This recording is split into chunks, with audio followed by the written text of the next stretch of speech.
Ya pemirsa, maraknya kebocoran pipa Pertamina menimbulkan rasa bahaya bagi masyarakat. Oleh karenanya, dalam kunjungannya ke Bali beberapa waktu lalu, Gubernur Sumatera Selatan Herman Deru meminta kepada Pertamina untuk mensosialisasikan bahayanya kebocoran pipa. Untuk tidak terjadi kebocoran pipa, Gubernur Sumsel meminta kepada PT Pertamina meningkatkan sosialisasi terhadap masyarakat yang berada di sepanjang jalur pipa, serta meminta Pertamina untuk meningkatkan pengawasan dan pemeliharaan terhadap jaringan pipa yang ada. Pemeriksaan berkala dinilai Gubernur sangat penting untuk memastikan kondisi pipa tetap aman dan berfungsi dengan baik dan tidak terjadinya kebocoran pipa.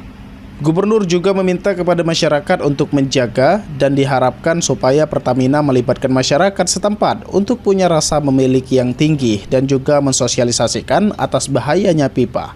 Jangan sampai bocor, apalagi sampai meledak. Ya, saya minta kepada Pertaminanya sendiri, juga kepada masyarakat untuk menjaga. Nah, tapi bagaimana cara menjaga ini?